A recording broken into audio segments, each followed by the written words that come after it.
Greatest podcast in the history of the known universe. Well, at least on path. We have a ways to go. There's a couple on Alpha Centauri that I'm kind of fighting with right now, and then there's that Rogan guy and Pat McAfee. But other than that, we're getting there. But I want to welcome everyone in for a Monday. I have a fun show planned for you. Dalton Brown's going to join us. We're going to talk a little sports because he's good at sport, and Eva Elliott will join me later in the hour and kind of recap what we did for the fundraiser and how I almost died. And she really bailed me out on this. We had our DJ cancel last minute Saturday with COVID, which who gets COVID now? So we obviously had to replace him. She pulled three great comedians on short notice who donated their time, and it was just a fantastic show. And we'll talk with her about it a little bit because there were some funny things that happened. But she basically was there all day emceeing in that heat, and I was there too, and that was a tactical error. I should have waited until right before the show to be outside.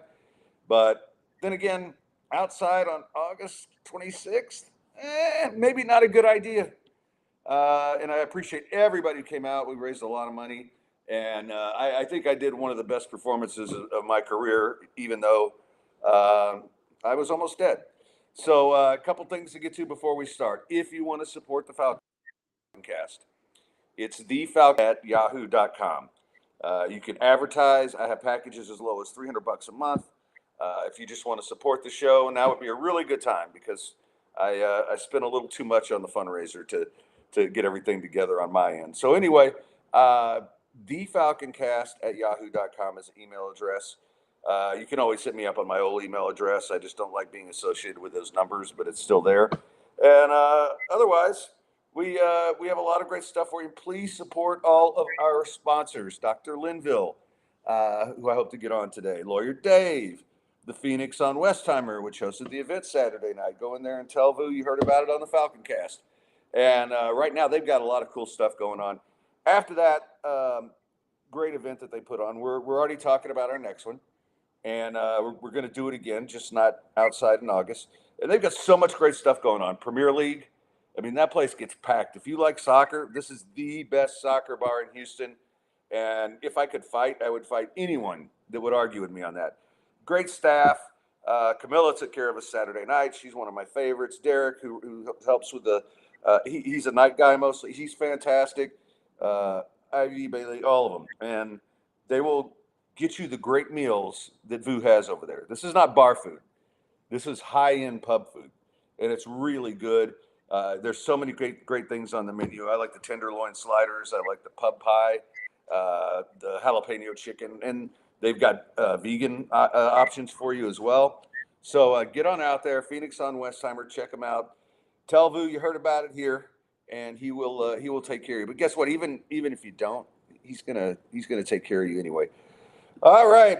Want to bring in one of my favorite guys, and like to have him on as much as possible. You can follow him on Twitter at Dalton on Sports, and Dalton Brown joins me. He's a baseball savant. So I want to get a little bit into the pennant races, but we also got, we have coming? Football. Football is coming, so we're going to get into that a little bit. Dalton, what's going on, brother? Oh, not too much. Thrilled to be here, and I'm glad to see that you're alive and well after the 110-degree heat and getting caught out in it in Houston. But no, I'm doing great. I just finished a cross country drive myself, so it's been a whirlwind of late, but excited to be on. Well, let's start the. I was always skeptical about adding wild cards, but this system kind of makes it fun. We got a lot of things to be determined with, right at the start of September. Yeah, it sure does. It keeps a lot more teams involved. It keeps a lot more teams in it. I know you and I talked about that close to the trade deadline. The fact that there were a lot more teams looking to be buyers. At whatever level that meant, and so that's really good for the game, and it's really good for the game in terms of the quality of baseball that we're going to get in September down the stretch too. So I absolutely love it. I don't love everything that baseball has made, done changes wise, but I like that change quite a bit. Yeah, that's runner on second thing. I just can't. But one of the interesting things about this, and I want to get to the Dodgers in a minute too. The Yankees have just free fallen. mean, they were right there. And I know they haven't had a great season, but and then now we get into a fight with the Rays, and the Rays are like, "Oh, we're not going to worry about a last place team." So yeah, you guys were out there fake punching an awful lot to not be worried. But you're curious your thoughts on the Yankees and where they go from here. Yeah, it's really stunning to see. Obviously there's a lot of talent and a lot of ability to spend. I think part of the problem for them is the guys who they've gone out and gotten either haven't been healthy or are all aging at once, and that's a tough break. You look at Carlos Rodon. That's a guy they went out and spent on. I don't think anybody in the offseason expected him to. First of all, get hurt, but also then to struggle the way he has since he came back. Obviously Judge has struggled to stay on the field.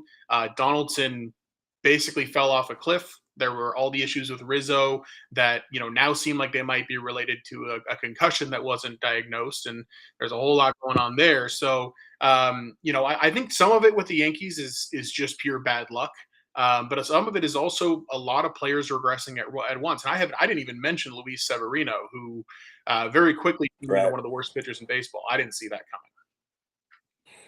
Yeah, it's really interesting to me. There's so few organizations that can continue to churn and stay great year by year.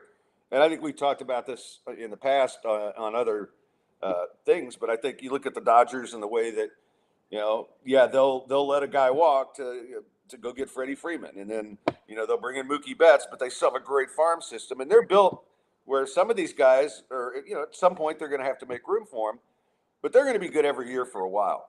The Braves are kind of the same way, and I think there's a different model where they've locked up all their guys for a while, and then the Astros have been doing the same thing. Why is it so hard for teams to? Well, I mean, that's only three off the top of my head I can think of because the Yankees haven't done it, and like the Giants will have a few good years and then they disappear. Then the Padres and the Mets go out and try to buy the whole thing. But why is it that teams like the Dodgers and the Astros and the Braves, year in, year out, continue to be competitive at a high level, not just oh, we're close, we're close. Yeah, I think what it comes down to for all three of those organizations is they do a really good job of developing their talent and really getting guys to a point where they're ready for the big leagues and they're ready to succeed in the big leagues. Speaking about the Dodgers specifically, they employ more staff than anybody in the minor leagues, and they've been providing high quality meals to guys in the minor leagues way before Major League Baseball ever required it. And obviously the Dodgers scouting is the stuff of legend, and it's paid off for them. I mean, you look at the last 10 years of prospect rankings, whether it's preseason, midseason, end of season, the Dodgers are always at least in the top 10, and they're doing that while maintaining a really solid major league squad. Braves, like you said, they do it a little bit differently. The Astros also do it a little bit differently, but what all three have in common is really good scouting and player development, so that by the time those guys get there, they know they're ready, right? You're not seeing, I mean, the Angels are kind of the counter example to that, right? A team that they've had a lot of high picks recently, and they rush those guys to the big leagues. And it's not that it's not that these guys aren't good players, but they're not ready. I think Reed Detmers is a great example of that, right? I mean, this is a guy with all the talent in the world, and yet most of the time he goes out there, he looks pretty ordinary. So it's scouting, bringing in the right guys, and then how you bring them up through your system. All three of those teams do that well. Yeah, and a little more on that because the Angels I've always found fascinating because they've always spent money. They've got maybe the two best players in the American League when they're both healthy, and it just doesn't work out. And even one year they drafted all pitchers. It's just okay. What are you guys doing? And you just keep throwing money at it, and it doesn't work out. And I think there's a lot of teams like that. And I look at what the Astros do. They scout Central America really well, and they find these guys that you've never heard of, and they turn out to be guys who help you win a World Series. And so I think if I were an organization, I would try to model that. I think the Rangers are trying to do a little bit of that now. They had some really good prospects, but now they've added some high ticket guys, and we see the result. And Seattle too. But I don't know how sustainable either of those are. I mean, the teams we're talking about have done it for at least 5 years. So, but I find it fascinating at this time of year. All right, right now, very quickly, I got to tell you about Pick Me events. And Michael came out and took high quality pictures for donation, and John McClain came out to help, by the way. And we had a whole bunch of people do it. Michael does a great company. They do event production. Like they could have done the whole thing for us. Like they have DJs, videography, the photography with the photo booth, and people loved it. And Eva even got somebody to pay $20 to take a picture with her showing cleavage. So everybody donated. It was a lot of fun. But they can do all kinds of stuff for your event. And Michael donated his time graciously, and just a great human being. But look, they can do you if you're getting married. They got you covered. I mean, they can do everything. If you're having a corporate event and you want DJs and professional photographies, they can do that. If you're doing a golf tournament, they can do that. And they're all industry experts. They create cutting edge events. They want your event to be memorable, and that's what this was. You know, you're not just going and saying, "Oh, I'm donating some money, man." You're getting away with something you can keep forever, and remind yourself that, hey, I was a good person. I went and donated some money. And now, let's say you're having a corporate event. Yeah, some of those can be boring, right? I've done them, but not with Pick Me Events. I mean, they're going to do all the stuff that you're going to remember. You know, that year when I was still working at that company, I went to that event and I had the best time of my life. Maybe I'm going to hire Pick Me. Check them out at pickmeevents.com. They were amazing. Also, shout out to Chuck, Joel, and B. Hannon, who are already in the Twitch. Hope you guys had a great weekend. And yeah, one thing I kind of wanted to before we turn the page on to NFL. Cuts coming up the last 2 days, today and tomorrow, excuse me. But I want to look at that AL West because we just kind of hit on those teams and just show how fast things can change. Over the last 10 games, Rangers 1-9, Mariners 9-1. Suddenly, Mariners a game up on the Rangers and the Astros. The Astros were 6-4, just kind of treading water. But that's how fast it can move this time of year. And when you look at some of the teams in it, do you still see more changes coming? Toronto's only 2.5 out of the wild card, or behind the Astros for the last wild card. Yeah, I mean, I think that's what's going to make this September so great, just from like a watching baseball perspective as a neutral fan, and for my money, I think Houston should probably be the favorite of those three teams, with all of them being within a game. That's relatively negligible with a little more than a month to go. And I think the Astros of those three teams have the most experience winning when it matters. And you know, I know that the rotation guys have struggled. They haven't been what they were in the past, but I think getting Verlander in there as a steadying force, I know he hasn't been perfect, but getting a guy like that in there as a steadying force, I think they're probably the team to watch out of those three to win the division. But I also, you know, I think that there are a lot of pathways to success for all three of those teams, and especially the Astros. Well, even if the Astros don't win the division, decent chance they end up taking on, you know, a Twins team that I think they'd probably be pretty confident against in a wild card series, or a Rays team that's lost a lot of its pitching. So I think Houston has a lot of reasons for optimism in that division. I think Texas is probably the team I'd be most worried about right now as far as falling deeper and deeper out of things.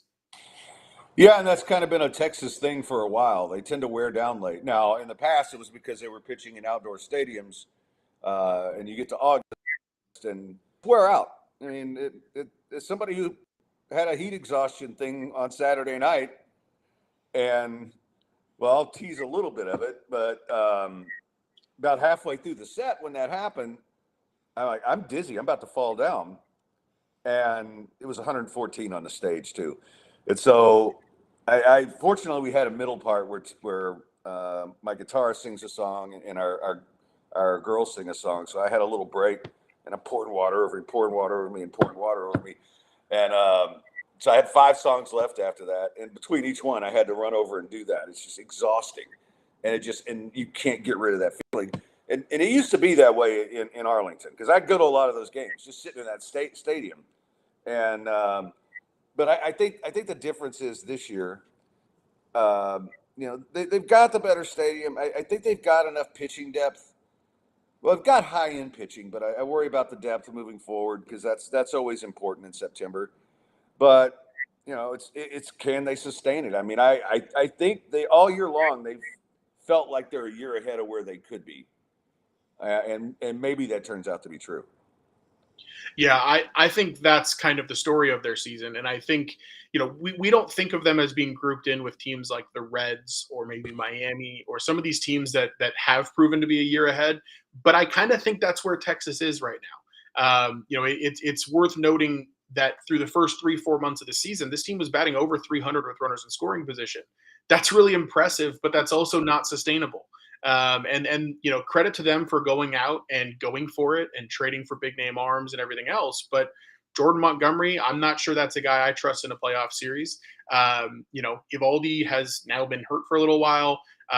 We saw how Scherzer looked in the wild card series last year. So I think there's real reason for concern in Texas. I think they are, I should say in Arlington specifically, because I think in the other part of Texas, things are probably going to start looking up. But I think there's real reason for concern with them. Right now, you've got kind of those 4 teams competing for 3 wild card spots. It'll be probably 2 out of the AL West, and then the Rays, who look pretty safe, and then Toronto. I think Toronto has a pretty good chance of coming and eating Texas's lunch late. Yeah, I've liked the Jays all along, and I think that's a team that I feel like will get better down the stretch. But the one thing I'll say about the Astros only being a game behind the Mariners is the Tigers this weekend was an easy series, but they got a pretty tough stretch here. The Mariners swept them. Red Sox were playing well when they came in. Then they kind of sandwiched the Tigers, but they got to go back to Boston now, who is also still in this. I mean, if they go on a 9-1 run, we're talking about the Red Sox again. Now, I don't know that they have that in them, but I think that's the thing about the Astros. You just kind of get through this stretch and then beat up the teams you're supposed to. And what are your thoughts on Seattle? How solid do you think they are? I mean, I think Seattle, they're a team that's going to lean on their pitching, and I think that makes them, to me, a more steady team than Texas. And I know Texas did a lot to improve their pitching, but I'll take Luis Castillo and George Kirby and Brian Wu and the guys at Seattle. I'll take those guys over what Texas has even now. And I think that makes a big difference. In Seattle, obviously the issue for them throughout most of the first few months is they couldn't hit. Well, now they're starting to hit, and we're seeing that that's a team that's pretty scary when they hit. Do I think they're better than Houston? No. And, Houston still has 3 more games with them in late September. The other thing, speaking of the Astros schedule, right, they get Boston now. That's a challenging series. But you look at what they've got left.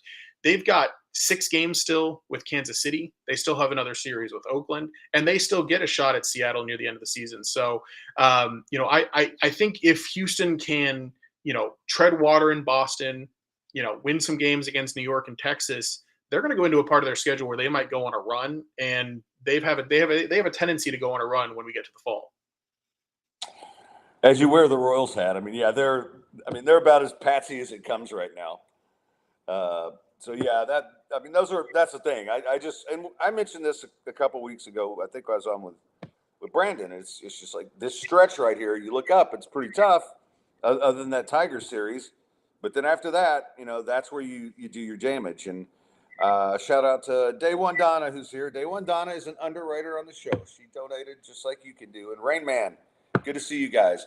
75 Truth in the house. All right, now we're talking. So anyway, I wanted to get NFL a little bit with you because cut down day is here, and biggest shock in the world. Guess who's going to start at quarterback for the Texans?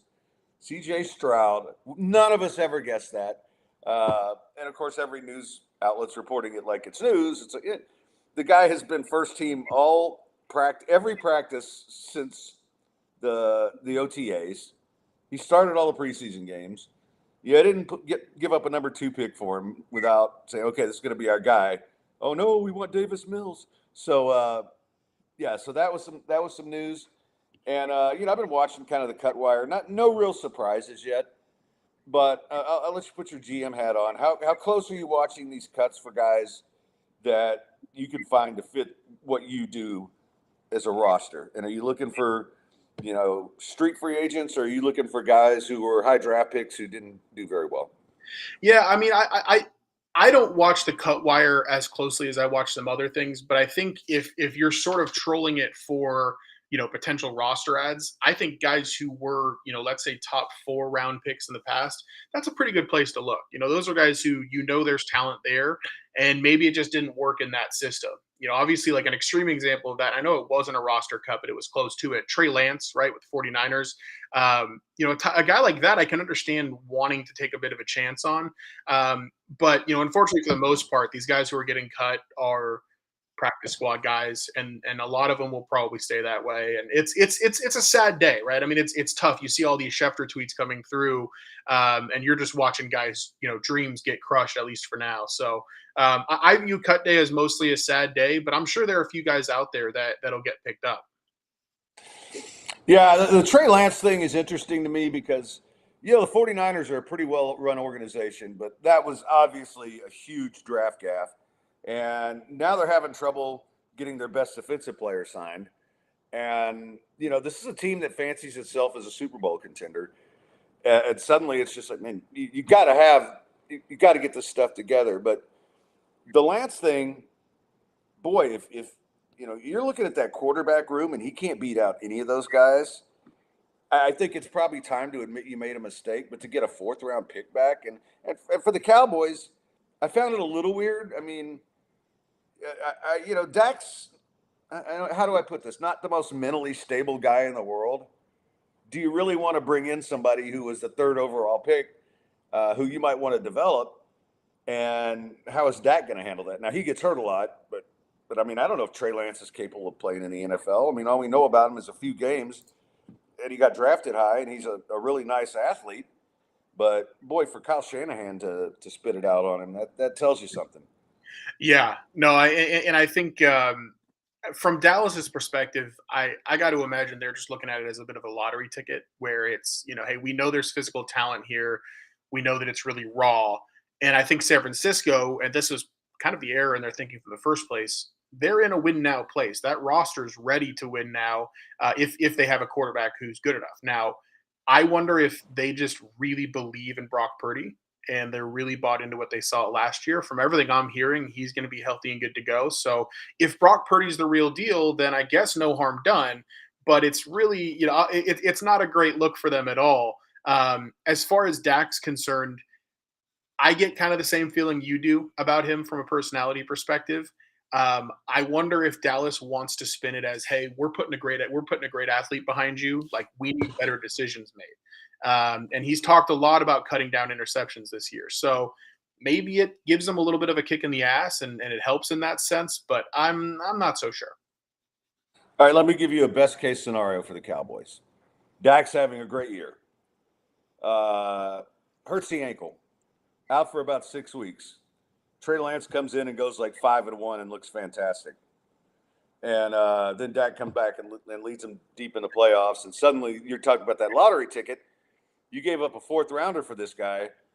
Now you've got the promise of somebody who could be what the 49ers thought he was. You're going to parlay that into a 1st or a 2nd. Yeah. Well, I think that's kind of what it is, right? It's just a buy low opportunity where maybe that stock rises and you end up with 2 competent quarterbacks by the end of the season, and one of them gets you back something of value. I think that's exactly the bet they're making. I think there's also part of them that might be making the bet that maybe Trey Lance, something clicks and he becomes the actual long-term answer, and Dak becomes the expendable asset. I wouldn't rule that out as a possibility down the road. Well, and I think Dak only has 1 year left on his deal after this, so it wouldn't be that punitive if that actually happened because Right. the end of these contracts. So, Jared says, seems like the NFC is the Eagles, and then it's just everyone else. I think the Eagles are a cut above everybody in terms of the depth at every position, the playmakers, the defense. I mean, pretty much everything. They've got it all. They're a very complete team. It doesn't mean it's going to actually turn into them being the best team in the NFC because sometimes that doesn't work. But I have to say, what they've done with this roster and the additions they constantly make, I mean, they got high draft picks that can't get on the field now. And I think they're going to be very, very tough to beat. And I'm looking forward to seeing what they can do after that in the NFC. I think it's wide open. I think, I'm kind of buying low on 49ers stock, and not because of Brock Purdy. I think part of it is, so I took the under 10.5 wins.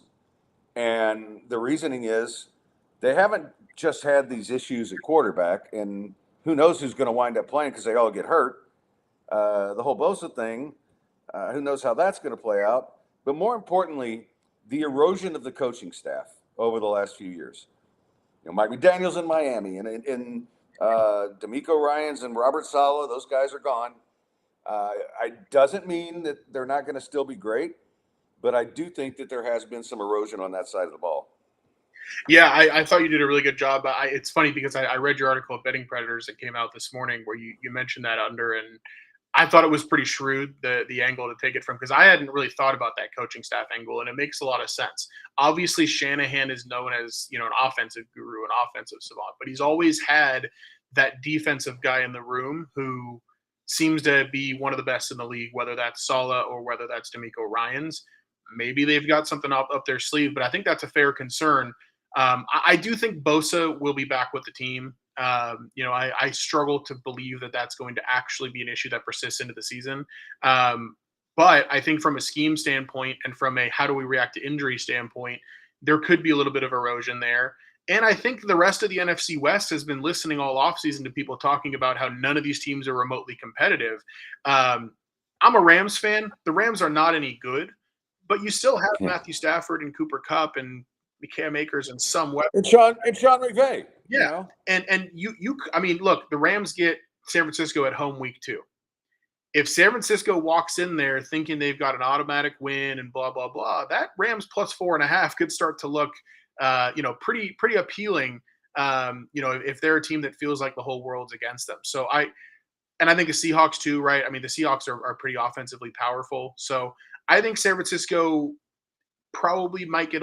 I think they need to be careful not to get too big for their britches. I'll say it that way. Yeah, I don't think it's going to be all that easy because, frankly, I think Seattle. You look at the offensive weapons there, and I love the kid they took out of Ohio State. And I actually had a fantasy draft Saturday morning, and I invested in him pretty late. But I also got both their running backs to handcuff. I believe a lot in this team. And defensively, I think they'll be better. A guy like Bobby Wagner, you don't think about, but he does so much for your defense, even at his age. And I think that's a team to watch. I mean, the Cardinals are going to be, hot trash. I don't see anything there. But I do think with the Rams in Seattle, let's not bury the Rams just yet. I mean, there's still some very good players on that team. And if Stafford's healthy this year, I mean, that was their problem last year. I mean, they could have made another run, but you get him healthy, I like the Rams. So that's the other reason, too. I just don't care that much for, I just think San Francisco's a little overhyped here. But it's also a good time to mention that both of us are doing stuff for Betting Predators. And I'll be doing a Tuesday morning Peter King style Tuesday morning quarterback thing from a betting angle. So I'll be doing that every Tuesday and popping on the pods every now and then. What are you going to be doing? Yeah, so for the time being, I've got daily baseball articles that come out where I give out my best bets for baseball. We are, I think, about 61 and 54 on those so far this year, up a few units. That's been going well. And then starting actually this Wednesday, I'm going to have a college football podcast with myself and Clee Picks, who a lot of people know on Twitter, at Clee Picks on Twitter. He's got a big following because he wins a lot on college football. And he and I are going to be hosting a college football podcast on Wednesday starting this week. So I'm really excited for that. Yeah, somehow I got to get in on the college football on there because that's my first love above everything, and I'm so excited for this season. I even watched some of the damn Week 0 stuff, and including Navy Notre Dame, and I was leaning towards Navy to cover the 31.5. I'm like, I think I might bet this. I'm like, no, I'm just gonna wait. I'm glad I did because they had no chance from the start, but the Ohio game turned out to be kind of interesting. And I mean, I know that this is like the homeless guys of college football, except for Notre Dame. but I was flipping through and watching, man. I couldn't help it. No, I was too. I watched football all day Saturday, and I actually thought the one big actionable takeaway for me was USC's defense is not fixed. Like San Jose State was gaining yardage consistently against them. I think the Trojans are going to be an over team all year. And I think agreed that there are going to be some teams in that Pac-12 who aren't great teams but can play offense, who are going to be getting a lot of points, and they're going to be worth taking against the Trojans. So that's kind of my big take. What do you how do you think the Pac-12 is going to play out in the last year? It's always kind of weird when you have these last years of a conference. I think the Big 12's kind of the same, but The Big 12 is like a divorce. They hate Texas and Oklahoma, and Texas and Oklahoma hate them, and they all just want to get away from each other. Is there that sense in the Pac-12? The Pac-12, I think it's a little different because almost everybody's leaving. And so I think teams are kind of just like, screw it. We're all playing in the conference this year. Let's just all go for it this year. I think the Pac-12 is going to be one of the most fun conferences to watch in college football this year. The quarterback play in that conference, not just Caleb Williams at USC, Michael Penix at Washington. He's a Heisman candidate. Bo Nix is still at Oregon. He's always fun to watch. And I think, UCLA is going to be more interesting than people think. They've got a freshman who is the top recruit in the country coming into Dante Moore. I think he'll be starting within a few weeks. Oregon State can run the hell out of the ball. I think there's going to be a lot of points in that conference. I think the games are going to be really fun. And I actually didn't even mention Cam Rising at Utah, who was one of the better players in the country last year. So the Pac-12, I think they have a tendency to cannibalize themselves in terms of college football playoff potential. I kind of think that's going to happen again, but the games are going to be fun to watch. They're going to cash a lot of overs, and I'm looking forward to it. Yeah, and getting back to USC, and Lincoln Riley did the transfer thing last year and turned over the roster, brought a lot of guys with him from Oklahoma, and I think that's why they had success. He basically turned it into SoCal, Oklahoma, but you can't do that every year and be successful, and I just don't know that he's got the hosses on defense, especially as fast as they play on offense. They're going to have to be out there a lot, and I think it just plays into the overs. You're going to see I think you're going to see a lot of games where they can't stop anybody, but they can't be stopped. And, Washington's the intriguing one to me. I think they've got a chance to be really, really good, or they could disappoint us. But, yeah, I'm looking forward to the Pac-12 and in the last year. But, and like one of the things I wrote in the Betting Predators article, that's why I'm leaning under on Oklahoma and Texas, is I really believe they're not going to get any key calls all year, 12 refs. Because I witnessed that firsthand with the University of Houston, Cincinnati, and Central Florida last year in the AAC. It's just like, oh, no, Tulane's getting that call. If it's borderline, it's going to the team that's still going to be here where I have a job. And I really believe that's going to be a factor in some close games. But and Jared says Michigan needs a championship berth or it's a bust. I think, Michigan's interesting. They've come a lot farther than people realize. I mean, 2 straight playoff appearances. I think we look back on the TCU game last year and it's like, well, maybe they're not back. Well, that was kind of fluky to have two run backs right off the bat there on you, and TCU played really well. But I think Michigan's got the potential to get to a championship game. I mean, as long as they can avoid having to play, Georgia or something in the first 4, and then this is the last year before we go to 12 teams. Yeah, well, and I think that first of all, I'm really excited for 12 teams. But as far as Michigan, the schedule really breaks their way. I mean, they don't have any competitive games until the tail end of their schedule. They get Penn State at home. Penn State's gonna be one of the only tough games they play all year. The Harbaugh suspension is not going to matter. That's against, I think, Bowling Green and East Carolina and somebody else. So I think Michigan's going to cruise to 9-0. They'll probably be a little bit well rested while doing so. And they get Ohio State at home at the Big House this year. They get Penn State at noon. Actually, no, Penn State's on the road, but Penn State's at noon. Not playing a night game at Penn State really matters.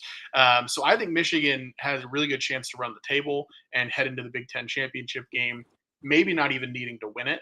But again, I think if Michigan can go undefeated, that puts them in a position to avoid Georgia. That's probably the most important as far as getting over that hump. Right. And, I think Georgia is going to be terrific again. The quarterback situation, obviously, you're always concerned about that when you have a new quarterback. But, I mean, they've got nothing but 5 stars to choose from. So I think they'll be okay. Rain Man asking, how is Bo Nix still eligible? You're talking to a guy who went to the University of Houston. Case Keenum was eligible for 12 years. So I can't answer that. All right. So just pick me a playoff right now, the 4 teams you think will get in. And I know, we've got the top 4 in the rankings might be the best 4 teams, but they do play each other, and there'll be some cannibalization there. If you could just predict right now who's gonna break that top 4. So I think it's going to be Georgia. I think Georgia cruises to 12-0. Their schedule's a joke. So I think they're number 1. You're going to have 2 teams out of the Big Ten for my money, those are going to end up being Michigan and Penn State. Because Ooh. I think what's going to happen is I think Penn State can beat Ohio State, lose to Michigan, finish 11-1. And if this happens, Drew Aller becomes like the best Heisman value bet on the board. But Penn State's kind of a dark horse. I think they're gonna go 11-1, and I think they're gonna miss the Big Ten title game, but sneak in as the number 4 team in the playoff. And then I think it'll be either Clemson or Florida State out of the ACC. Right now, I lean Clemson. I think that hiring Garrett Riley as their offensive coordinator is going to change things quite a bit there, and there's a lot of talent. So I'll go Georgia, Michigan, Penn State, Clemson. Yeah, I think Clemson has a really easy path. I mean, the reality is Florida State. I mean, they've got a tough matchup early, and then they got Clemson. If Clemson wins that, Florida State's not making. But I like Washington as a long shot here. I think that's a team that is really well set up for this. They always have great defensive backs, and Penix, you're right. I mean, that's an underrated Heisman play for me. All right, Dalton, I appreciate it so much. Let's do this again soon. I'm hoping. I keep talking about this, but I'm real close to getting enough to do a Wednesday show, and I'd like to have you on every week if we could do that. But always a pleasure. Great knowledge, guys. Follow him on Twitter. It's Dalton on Sports. It's right there on your screen. He's a great follow, great gambler, a good friend, and better, more than all that, he's just a dude. And so, Dalton, I appreciate you, man, and we shall do this again soon. Yeah, thanks so much for having me. I'll talk to you soon. All right, brother. Okay, so a lot more to get to here. I was hoping Dr. Linville would call in, but I'm going to talk about him. And great guy. He was on with us last. You know what he's going to fix your hair, guys and girls. He does it for women too, and it's real easy. It's no anesthesia, just numbing medicines, like going to the dentist. Almost no pain. 95 to 99% of their grafts they take because they're handled and prepared safely. And he comes up with an individualized plan for each and every patient. And how about this? It's only $4 a graft. So if you want to kind of just touch up a little bit, you could get this done. And if you go to hairspecialistofhouston.com/getfalconhair, how about this? You're going to book the consultation, and you book it through that, or you just tell them, hey, man, I'm a Falconcaster. Or a Falconer, I think everybody prefers. Your consult fee will be waived, and that's $150 value. So please check it out. And you know what? He does all kinds of other work. And it's not just hair. You want, ladies, you want a little help with your breasts? Well, if I want help with mine, that's where I'm going. And he does he does any kind of work you need. And not only that, and one of the reasons why I'm so happy to be doing this Falconcast is all of these guys that are advertisers are great human beings. And Dr. Linville's a good friend. And, as soon as I get some of my finances in order, I'm going to go get some more hair and some more work done. And you should do the same. So go check them out. Hairspecialist.com, Houston/getfalconhair. All right. My next guest, I'm going to bring her on a little early because she's sitting there. You all set up to go? Yes. Good. Somebody asked, are those bruises on my arm? Yeah, the dog is very playful. And every time they heal, she decides, and, she's doing great today. I don't want to jinx it. But especially when I get on the computer, she likes to put her paws on my arms and scratch.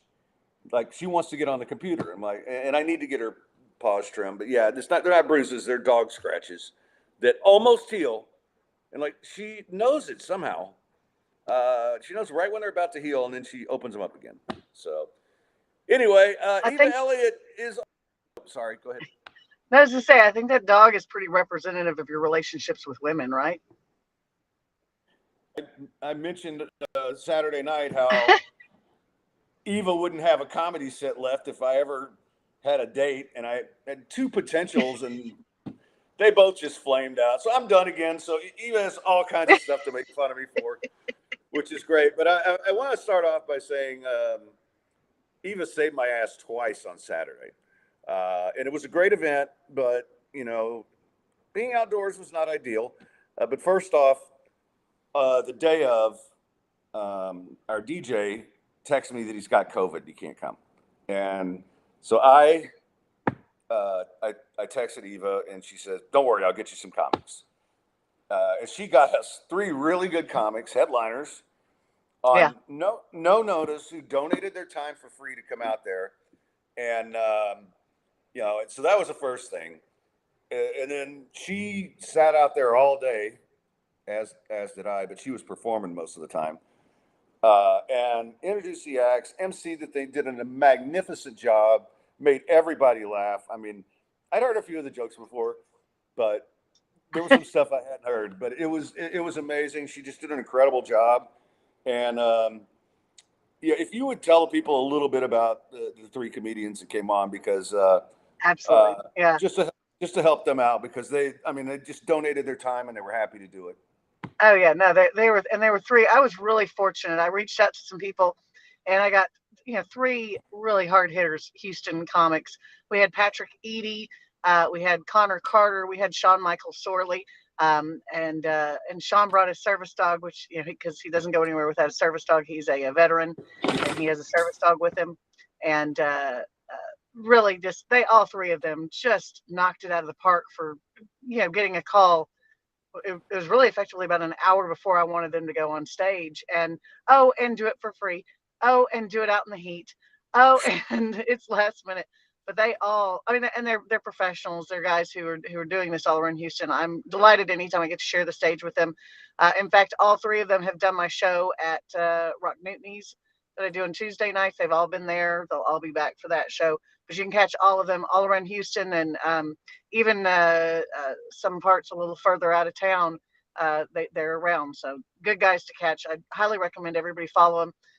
In fact, I did a post today that has links to all 3 of them on Facebook, that links to you, Fred. So if anybody's listening and you want to follow these guys, by all means, go check out Fred's page on Facebook, and you'll find connections to these guys out there. So they all did a great job. I was so pleased. Now, as far as my material goes, Fred, I was up there a lot longer than I planned to be. We had a couple of times, I was like, okay, we got the next act. And then like the mariachi band stayed inside for another 20 minutes, and I'm out there going, ooh, let me dig deep in the well. And there was a couple times, there's a reason you hadn't heard it before. No one had heard some of that stuff before. I was ad-libbing big time. I was like, okay, let's just come up with something here. But we came out, I thought we did pretty good with it. And it was hot. Oh God, it was so hot. Fred, I was so worried about you a couple times there. I was just running around trying to get you ice water. I know the whole audience was tired of looking at me having to jump up and hand you water, but I figured that'd be better than looking at you going down. Oh, we'll get to that in a second. But I also want to everybody who came out and donated. My friend Allison bid on the wine and spent a bunch of money on that, and all that money went to Daniel. And I was talking about Pick Me and John McClane, and everybody. We helped raise almost $20,000. Yeah, that was fantastic. And I've still got people do the GoFundMe now that couldn't make it. So. Oh, and then do you remember the guy who won the 50-50 raffle? They said, what was he going to do with his money? He turned around and donated it back. So the full funds raised from the 50-50 raffle got kept. I thought that was they were just some amazing people. The Friends of Phoenix do this. They do a couple of these fundraisers, like 3 or 4 of these fundraisers a year for various causes. And it's so impressive. People showing up like that. I just think, it reminds you that humanity isn't all bad. It's mostly bad, but not all bad. No, that was a really cool moment. And when I'm sitting there at the table with my head down, barely able to breathe after that show, when he did that, it was just, if you don't get in your feels over stuff like that, you're not human. And I'm not human. You're not really either, but we still have a little humanity in us. I think I've got some in my left baby toe. My left pinky toe has got a little bit of humanity left in it. That's it. I think everything else is piss and vinegar at this point. Yeah, mine is the corner of my spleen, I think. But so Eva saved me a second time that night and I think she's the only one who knew how bad it was, because I was trying to hide it. But and I had been out there all day watching her and just, offering support. And she was, like I said, she did such a great job of emceeing the thing. If you're looking for somebody to MC your event, pay her well. Because this one we all did for free. In fact, I'm a little in the hole on this one for all the equipment I had to get. But Mhm. I'm up there and about 5 songs in. Like I was only singing 10 because we had some other people singing. 5 songs in, I get off the stage and I walk over. And she looks at me like I'm about to fall down. I mean, the heat just got to me. I'm dizzy. I think I'm going to pass out. Yeah, you were a And little stumbly. yeah, I was a little stumbly. So like she was so great. She's kept getting me ice water, and I'd either pour it over my head or drink it. And pretty much the last 5 songs, I think I even told her at some point, I don't think I'm going to get through this. And then I started thinking about the guy we're there to raise money for, and it's like, dude, if you can't sweat your way through 5 songs with what that guy's going through, then you're the ultimate pussy. Yeah. So, but the cool thing was, I kept going back after every song, getting water because we were, you know, it was just the stage was so small. It's like the setup was right next to it, and most of the last few songs were not high energy, but then my last one that I always do is "Killing in the Name" by Rage Against the Machine, and that's got a little Mhm. energy to it, and at the end of that, Yeah. because each song that I did, once the song starts, I don't think about feeling like shit. I just think about the next lyric and what are we doing. And that one, you know, I'm just kind of letting everything go. And then, boy, after that, I sat down and I did not move for half an hour. I was so freaking sick. But I'm very proud of the performance. I mean, I think I put on a really good show. My band did. Oh, you did mean, great. and but yeah, it was so bad that I mean, yesterday I was still overheated all day. And when I take Yeah. No, it lasted for a day or two. yeah, and today I started feeling a little better, but it's still like if I go outside, take the Good. dog out, I'm white, man, and it was, yeah. You didn't notice me throw up in the corner once too. That was the other one. It was bad. Oh, And, I mean, I glad I missed really, that. yeah. Everybody did. I timed that pretty well. The rail was looking out over the parking lot. Some poor soul had to clean that up. Yeah.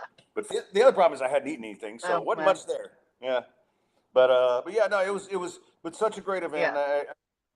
I appreciate you because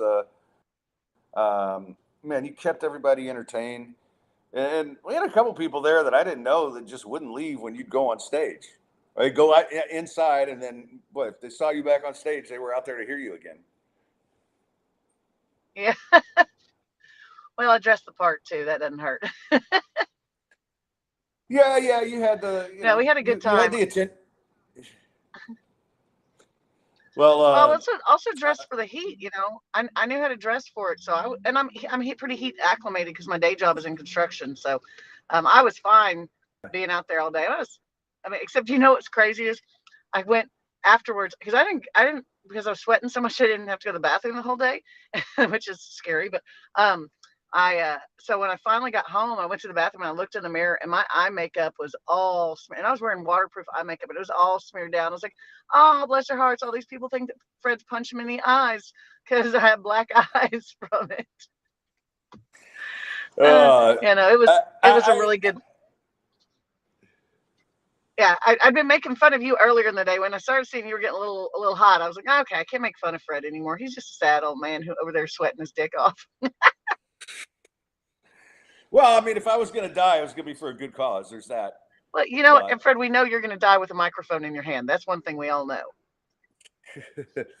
No, I always thought I'd, die in a pool of vomit in a Vegas hotel room, but Okay, well, yeah, that's probably you too. You'll probably still have a microphone in your hand. yeah. I mean that's probably plus 120 because I'm not getting to Vegas as much this year. So yeah, there was a time. There was a time that would have been a pretty good bet, but yeah. I honestly, at one point, I mean, my hands were shaking. I was, even though I was soaking wet with sweat and then pouring water on top of it, I started getting the shivers in the middle of it, which was weird. Well, that's why at one point I told you, said, Fred, don't come back and get the water. I'll bring it to you because there were wires on the ground there on the mic stand, and you were a little stumbly, and it wasn't alcohol stumbly. It was you were having a hard time moving. And I was like, just stay still and I'll bring you water. That's why I was running up to the stage to bring you water, because I didn't want you moving back towards where the table was, because that was kind of a sketchy transport route you were having to take there, and nobody needed to see you go down, because I was the closest one. I would have to catch you, and I don't want to do that, man. I like you, but I Yeah, don't like you that much. I ain't breaking your fall. no. It's like, well, at least it was AstroTurf, so it wouldn't have been as bad. Yeah, Like yeah. I had to concrete. send Patrick. You remember Patrick Eady's jokes about that AstroTurf and comparing it to parts of my anatomy? And he and I had to have a text exchange afterwards. Where I said, "Man, it's okay. I will take. You can make fun of me if it's part of a bit all you want. I'm a tough old broad. You can't hurt my feelings." So I think I survived it. I think I survived the making fun of me business. Well, I would like to have all three of those guys on to promote their shows at some point. Patrick first, because he was a blitzer, and we had a great conversation after his set, and just a funny guy. He had me laughing the whole time. Yeah, So, yeah, he's great. but No, they all did great. Yeah, yeah, and like I said, I can't thank you enough. And like I said, all the friends who came out and braved the heat. oh yeah, you had a whole crowd of people who it- were there for you, man. You brought the crowd. Well, and it's just they're all good friends, and my business partner, John, came out. My neighbors Yeah, came out, and I unfortunately I did have about 6 people who had to leave early. They just can say, "Man, I'm sorry, it's just too hot." It's like, I don't blame you. yeah. Oh, it was And viciously and the hot. plan and the plan was to I was going to use the podcast to stream the concert, Hmm. and my computer was overheating. Oh yeah, That's how yeah. bad My it phone was. overheated And several times. Yeah, yeah, it showed 114. yeah. That was crazy, though. And I'm like, yeah. But Well, anyway, I'll tell you what. so Once you use some of that strength you have to bring some of these people to my shows coming up, you can do that. Get these well, people to show up for my shows. yeah. Well, tell them about your shows, because the people love you. I made them vote on whether you got to be a regular guest, and it was a landslide. So, Well, I appreciate that. And last week someone asked me to wear a tank top, and I was going to. I was going to wear a tank top and do the whole thing, but my kids. I have a back to school night for one of my kids at school, and so I actually left my office and drove part of the way, and now I'm stopped in a interesting part of town on the side, basically at a gas station, to do this with you. That's why once again I'm in my car. I feel like this is a theme, but I was going to wear a tank top for your audience, just because I'm a giver like that. But that didn't happen today, because I'm still wearing my work clothes. My look, I'm looking all business professional here. Don't I look fancy? Yeah. So I look kind of respectable. Don't tell anybody. Shh, I'm not respectable. But yeah, so I got 2 big shows coming up that I want to talk about. One is tomorrow night. So we always Tuesday right, hashtag Tuesdaying right, at Rock Newton's in Clear Lake. That's a Tuesday night show that I normally host, but I'm not hosting this week, Fred. Did you know oh, really? this? I'm I not think hosting. no. No, You said you were going to Dylan be Kendrick there. is hosting. Oh, I'm okay. going to be there. You want to know why? I'm headlining it. I'm going to be the headliner for Oh, the show. I know the booker. It's me. I decided I'm going to, I do this show and I never actually do my material. And I have a lot of people who come there and who've been saying, hey, we want to see your stuff. We want to see you do it. And I said, you know what? I think it's time. I've been doing this show since April, and I love the audience, the people there. I really love. I mean, I stay after my shows and always talk to all the people, and really make sure I get to, really get to know the audience who just keeps coming back week after week, and they're wonderful people. We have a great crowd that comes there, and we get a really good crowd for Tuesday night. It's a damn fun time, and no cover charge. You come in, you drink, and the drink prices are good, and the drinks are cold, and we have barbecue out back. So you come and get a plate of barbecue, and then sit down and watch us tell our jokes, and watch me sling my dick jokes, because it's what I do. But we've got, in addition to me, we have Stephen Pitt. So we've got Dylan Kendrick is hosting for me.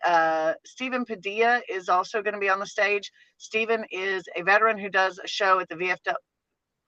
Sorry, I maybe have misspoken. I'm not sure that Stephen is a veteran, but he does the show at the VFW in Pearland, which is a huge comedy show. It gets done about every 7 weeks, I think. And so that one he brings in major names for. But he's going to be on the stage, and then another comedian who's fantastic. He hosts a show down in Alvin at Big Axe Grill every other week. His name is Finn. So he'll be on the stage, plus some other guests that'll be coming in. So that's a great show. It's every Tuesday night at Rock Nittany's, except we may pause in September and or October for Astros because it's just hard to compete with the baseball game on the screens. But we're going to make a decision about that here shortly. So if people aren't following me, they should follow me at Eva for Elliott, 2 L's, 2 T's, and that's how they can find out about the shows. So that's the first thing coming up. Then next Sunday, or this Sunday, September 3rd, I'm on the Kua Genti and Friends show at Secret Group, and that's a ticketed event, and folks need to go ahead and get their tickets bought for that. It's $15 for a regular seat, $25 for VIP with table service.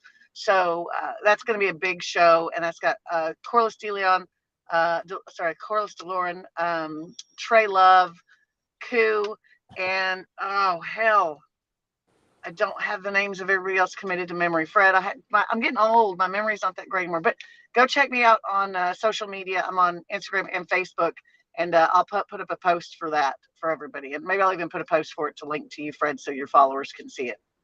Yeah, and I'll share the link on here too. So and on Twitter, and that's going to be a good show. We had Koo on a couple weeks ago to talk about it, but go check her out Tuesday night if you're in the Clear Lake area.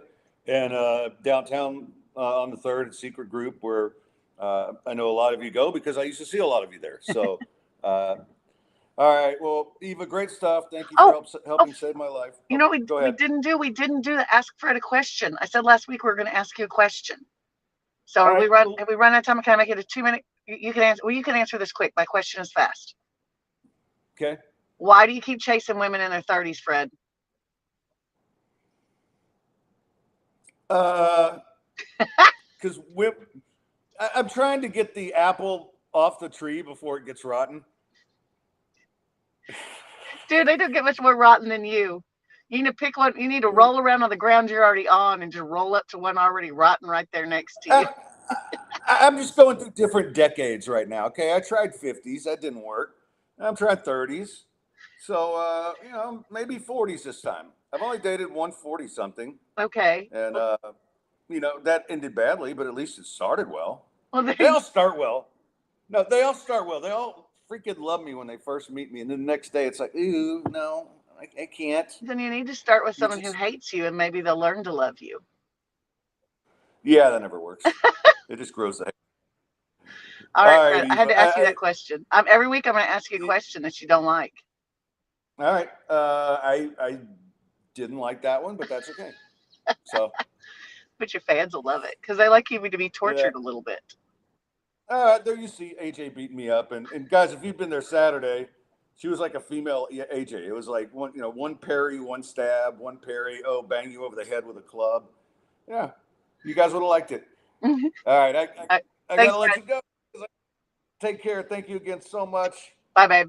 And I need to bring in the great Lawyer Dave. What's up, brother? Oh, I'm not hearing any audio from you. What'd you do? How about that? There you go. Hey, how about that? I'm getting with the technology of the 21st century, 23 years in. I'm there. Yeah, look at you, Mr. Tech Savvy. That's me, baby. So how was your trip to Vegas? Successful on my part, 10 times the other way on my wife's part. So what does that tell you? You're still winning. That's the important thing. And my wife is happy. So yeah. No complaints. I actually bet some crazy preseason games. I bet the over on the old Hawaii college football game, hit that. So, I mean, I'm off to a good start. That's good, man. But and Dave was able to get there after the show, so you got to do the after party. That was nice seeing everybody, all the musicians and their family. It was really fun. I'm glad I made it at least for that. Yeah, and it was a great night, and I can't say enough about Tang and Luke and Ryan and just how talented they are. And Brandon's wife Lauren did an amazing duet with me on "Stop Dragging Your Heart Around," and and then she and Dana did a duet of a rock version of Jolene that was really cool. I was telling Eva I was going to record the whole thing, and I walk over to my computer and it's overheated. It says like 114 Oh, degrees. wow. So I'm like, oh well, I guess because I know it was I know it was hard for you to get there because you were flying back in, but it was great to see you. It was great to see you afterwards, and everybody loved seeing you. So Yeah, my cell phone shut off in Vegas. I left it outside on the balcony, and when I came out, it was a buck 14 there. I think it was a buck 10 here, but it's a hot, dry sun there, so it just shut down, and I had to let it cool off, or the darn thing would work again. So what are you gonna do? yeah, that's Deal with it. when it's that damn hot. There's not much you can do about stuff like that. So I felt bad because I No. promised everybody I was going to stream it, but you know, and they would have got to see me almost die, so that was cool. But you know, Okay, Fred, if you say so, my friend. well, by the time you got there, I was recovering. So, but Well, who took you home, Fred? you did. You got me a ride home, which I appreciate. But Yeah. I was still too weak. I couldn't carry my damn bags up the stairs. Well, who carried your bags upstairs, Fred? It was you. And you True know, that. that's how versatile Lawyer Dave is. Because you Mhm. know, if I'd been in a car accident on the way home, he could have helped me with that too. Absolutely. If you had been in a refinery explosion, I would have helped you with that. Or had some 18-wheeler decided to crunch the back of your bicycle because you don't have a car, I would have helped you with that. I have a legal question, if you don't mind. I am all about a legal question, my friend. You know, I've had this neck problem for a little bit. Mm-hmm. I'm taking an Uber over to the Phoenix the other day, Yeah. and first off, I had the worst Uber driver ever. She would like stop at every intersection, even when she didn't have a stop sign. That's annoying. And she did not take my advice to not go that way because I've talked about this before. From my place, it's Montrose to Westheimer, you're there. Boom, done. But Uber always sends them off on Fairview with like six stop signs, holes in the streets, takes 4 more minutes. And I don't know why they do that. But this woman was looking down at her phone and she goes to turn on one of the streets and goes right over the curb and bounces my head off the top of her Camry. Oh, man, that must have really hurt your doggone neck. It did. Oh, wow. That's actually the day I was going to your office. Oh, my Lord. Yeah. Wow. That sucks. Can I Yeah, go we've got over? a case now with 3 passengers in an Uber and blew the stoplight at Kirby and Richmond and was hit in the right rear and spun the car in a big circle. And these 3 drunk friends of mine all banged their heads together in the back seat. And then because they were intoxicated, they got out of the Uber and left. I couldn't help them with that, Fred. I mean, not even Lawyer Dave can fix that when you leave the scene before the cops and the medics get there. You're out of luck. Well, one thing that we always talk about is you don't get paid unless your guys win. And I think that's important. Yeah, that's guaranteed. If you call Lawyer Dave, he's not going to say, no, write me a check first. That's not how it Mhm. works. That's right. We win together. If we happen to lose, which is rare, but we do about 3-4% of the time, you don't owe me anything. So you get the medical treatment that you need. You get the lawyer attention that you deserve. And at the end of the day, having done this for almost 35 years and literally thousands of cases, we deliver. Lawyer Dave does deliver. Yeah, and you know, it's so funny. I'll still get people on Twitter, hey, I need Lawyer Dave's number. Hey, I need Lawyer Dave's number. Mhm. And just call him because he and his staff, they'll answer questions for you. If you don't have a case, they'll tell you. If they don't do what you need, they'll refer you to somebody. So That's also true. I mean, they should be your go-to for everything. And Dave's handled stuff for me and AJ in the past, and probably will have more for me at some point because you know what I am. I'm A lot of guys at the station, Fred, and a lot of the friends that I've met through you. In fact, one called me today with a legal question that I addressed, and then Saturday night there was someone that had a legal question for me at the table. I was able to figure that one out as well. So yeah, I mean, it's a privilege to have this job. Call me at 713 626-8900. And if I'm not here, which is most of the time, leave a message and I'll call you back within 24 hours. I promise you that. All Any right. kind of legal question, I'll do my best to answer. But specifically, what I do is I help people to get hurt in any kind of way. That neck's really hurting, buddy. Anyway, I have volunteered to take you to the chiropractor to get your neck cracked, but no, you prefer to live in pain. I understand you like pain, Fred. You have been married 5 times. 3.5. Well, that half was just because she was 14. That counted as a whole marriage. No, don't you bring that evil on me, Ricky Bobby. But no, if you have a day off, I will definitely go to your chiropractor. Okay, good. I'll make the arrangement and get you there, my friend. All right, brother. They need a lawyer. What do they do? They better dial Dave. Hell yeah. Hell All right. yeah. I've got a couple of things to get to here real quick before we wrap things up. But always a pleasure to have Lawyer Dave on. I always have a little TV report for you. And I didn't watch much TV this week. And part of the reasoning for that is I was spending so much time on this fundraiser and everything else. And I'm really working hard to get a couple more advertisers so we can get this to 3 days a week before football season. I give it 50-50. But I stumbled, there's a bunch of Westerns on right now on like Fire TV. And shout out to Virginia Buttonweed, who's here. Rain Man's here. You guys are making fun of me. I actually have a good Uber rating, Donna.